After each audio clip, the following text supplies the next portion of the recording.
नमस्कार, मी देवश्री. अंबानगरी वृत्तांतात आपलं स्वागत. अमरावतीच्या अर्जुननगर परिसरात निलंबित तलाठी विपुल ठाकरे यांच्या घराच्या दिशेने अज्ञात व्यक्तींनी गोळीबार केला आहे.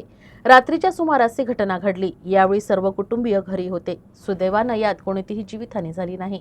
दरम्यान पोलीस सध्या या गोळीबार करणाऱ्यांचा शोध घेत आहेत. अमरावतीच्या अर्जुननगर परिसरात निलंबित तलाठी विपुल ठाकरे यांच्या घराबाहेर गोळीबार झाल्यानं एकच खळबळ उडाली आहे. अज्ञात व्यक्तींनी ठाकरे यांच्या घराच्या दिशेनं 2 बंदुकीच्या गोळ्या झाडल्याची माहिती आहे. गोळीबार झाला त्यावेळी ठाकरे यांच्या कुटुंबातील सदस्य घरातच होते. मात्र सुदैवानं या घटनेत कोणालाही दुखापत झाली नाही आणि मोठा अनर्थ टळला. घटनेची माहिती मिळताच पोलिसांनी तातडीने घटनास्थळी धाव घेतली. पोलीस आयुक्त राकेश ओला यांच्यासह वरिष्ठ पोलीस अधिकारी घटनास्थळी दाखल झाले. परिसरात मोठा पोलीस बंदोबस्त तैनात करण्यात आला असून घटनास्थळाची पाहणी करून पुरावे गोळा करण्याचं काम सुरू आहे.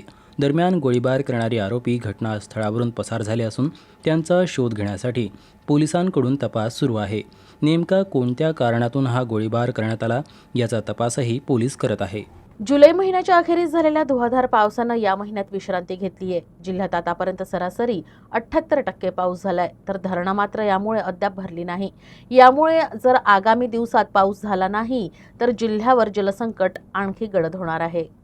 पावसाच्या पाण्यावर सिंचन प्रकल्पातील जलसाठा निर्भर आहे, तर सिंचन प्रकल्पातील जलसाठ्यावर पिण्याचं पाणी तसेच सिंचनासह औद्योगिक वसाहतींचा पुरवठा अवलंबून आहे.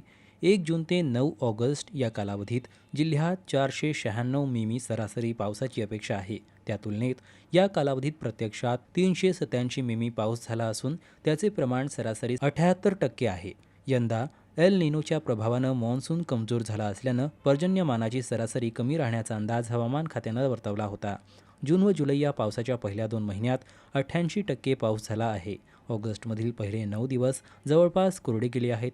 या 9 दिवसात जिल्ह्यात सरासरी 14 मिमी पाऊस झाला असून त्याचे अपेक्षित पर्जन्यमानाच्या तुलनेत धरणांच्या पाणलोट क्षेत्रात पावसाची हजेरी दमदार स्वरूपाची नसल्यानं सिंचन प्रकल्पातील जलस्तर वाढू शकला नाही. जिल्ह्यात एक मोठा, 7 मध्यम, 48 लघु असे 56 सिंचन प्रकल्प आहेत. या प्रकल्पातील जलसाठ्यावर शहरी व ग्रामीण पाणीपुरवठा योजनेसह सिंचन आणि औद्योगिक वसाहतींचा पुरवठा अवलंबून आहे.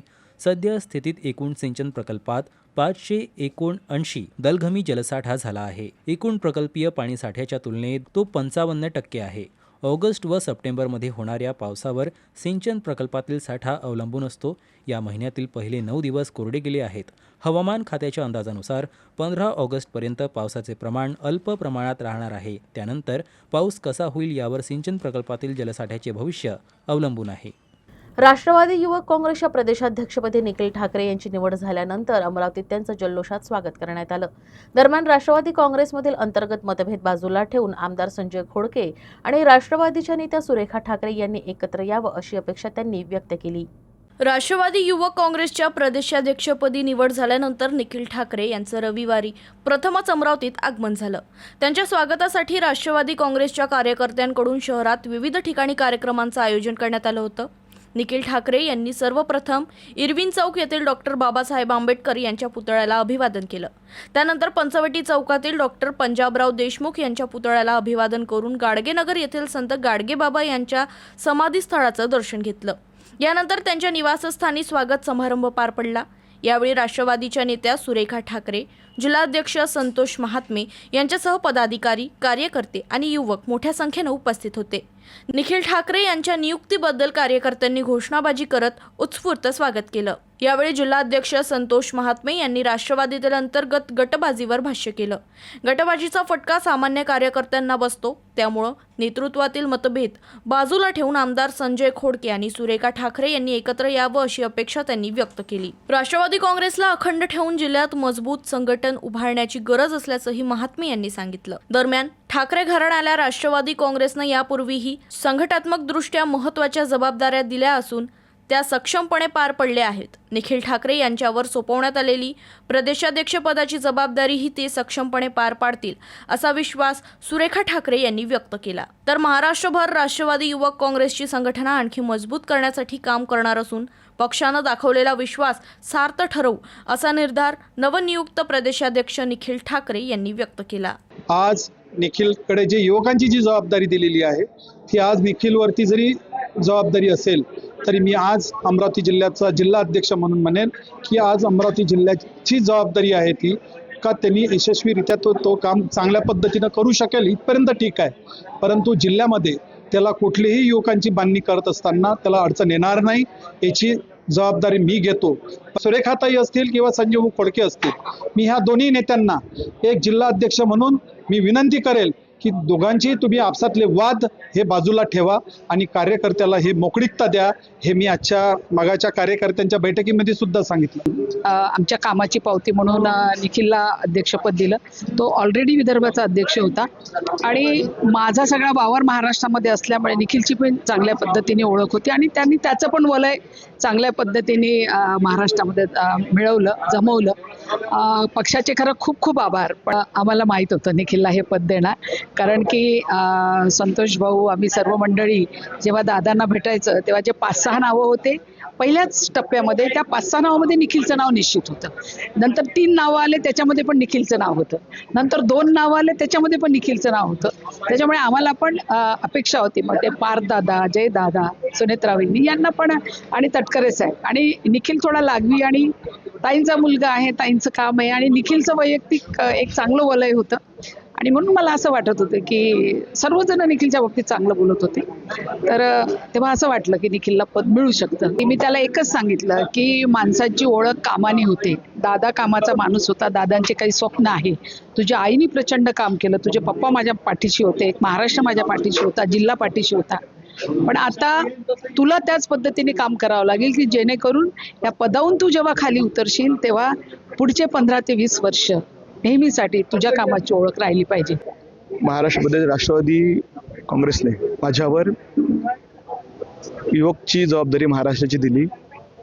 हे आदरणीय अजितदादा यांच्या स्वप्नात ते राष्ट्रवादी आणि हे पद देण्याकरता मला आदरणीय वहिनीसाहेब सुनेत्रावहिनी पवार, आदरणीय कार्याध्यक्ष प्रफुल्लभाईजी पटेल, प्रजादेव तटकरे साहेब, आमचे नेते आणि मार्गदर्शक पार्थदादा, जयदादा, भुजबळ साहेब, मुश्रीफ साहेब, नाईक साहेब, सगळ्यांचं सहकार्य लाभलं आणि त्या सगळ्यांनी माझ्यावर विश्वास ठेवून माझ्यावर ही जबाबदारी दिली. कुठेतरी युवकांच्या संघटनेमध्ये काम करण्यासाठी स्कोप असताना आणि राज्यात जेव्हा जेनझीचं सत्ताकारणामध्ये केंद्रीकरण जेनझीकडे जात आहे तेव्हा त्या दरम्यान आपण युवकांना जास्तीत जास्त महत्त्व देऊ शकतो. ही जबाबदारी समजून पक्षाने माझ्यावर ही जबाबदारी दिली. राष्ट्रसंत तुकडोजी महाराजांना देशातील सर्वोच्च नागरी सन्मान भारतरत्न देण्यात यावा या मागणीसाठी अमरावती जिल्ह्यातील तिवसा तालुक्यात बेमुदत अन्नत्याग आणि साखळी उपोषणाला सुरुवात करण्यात आली आहे. अमरावती जिल्ह्यातील तिवसा तहसील कार्यालय परिसरात राष्ट्रसंत तुकडोजी महाराजांना भारतरत्न देण्याच्या मागणीसाठी बेमुदत अन्नत्याग आणि साखळी उपोषण आंदोलन सुरू करण्यात आलं आहे. क्रांती दिनाचं औचित्य साधत गुरुदेव भक्तांच्या नेतृत्वाखाली क्रांती ज्योत आणि मशाल पेटवून आंदोलनाला सुरुवात करण्यात आली. यावेळी राष्ट्रसंतांना भारतरत्न एकच लक्ष्य असा निर्धार आंदोलकांकडून व्यक्त करण्यात आला. राष्ट्रसंत तुकडोजी महाराजांचं सामाजिक प्रबोधन, ग्रामविकास आणि समाजसेवेतील योगदान लक्षात घेता त्यांना देशाचा सर्वोच्च नागरी सन्मान भारतरत्न देण्यात यावा अशी मागणी आंदोलकांनी केली आहे. भारतरत्न देण्याची अधिकृत घोषणा होईपर्यंत हे आंदोलन मागे घेणार नसल्याचा इशाराही आंदोलकांनी दिला आहे. माझं वय जवळ 76 वर्षाचं वय आहे, पण मला आज येथे उपोषण करायची वेळ आली. हे माझं दुर्दैव आहे की सुदैव आहे हे मला माहिती नाही, पण मला ते उपोषण करावं लागतं. त्यामुळं मला या गोष्टीचं दुःख आहे. आजपर्यंत या शासनाने राष्ट्रसंतांना भारतरत्न पुरस्कार का दिला नाही, द्यायला हवा होता पण दिला नाही. यानंतर आता लगेच शासनाने लवकरात लवकर केंद्र सरकारने निर्णय घ्यावा. समजा निर्णय जर घेतला नाही केंद्र शासनाने तर आम्ही आत्मदहनासारखा खतरनाक पवित्रा उचलू आणि भारतरत्न पुरस्कारासाठी वाटेल ते करण्यासाठी आम्ही तयार आहोत. अमरावतीत तृतीय विदर्भस्तरीय भव्य सायकल स्पर्धेला उत्स्फूर्त प्रतिसाद मिळाला. अंमली पदार्थ विरोधी अभियानाचा संदेश देत आयोजित करण्यात आलेल्या स्पर्धेत 385 सायकलपटूंनी सहभाग नोंदवला. विविध वयोगटातील 50 किलोमीटर अंतराची ही स्पर्धा घेण्यात आली.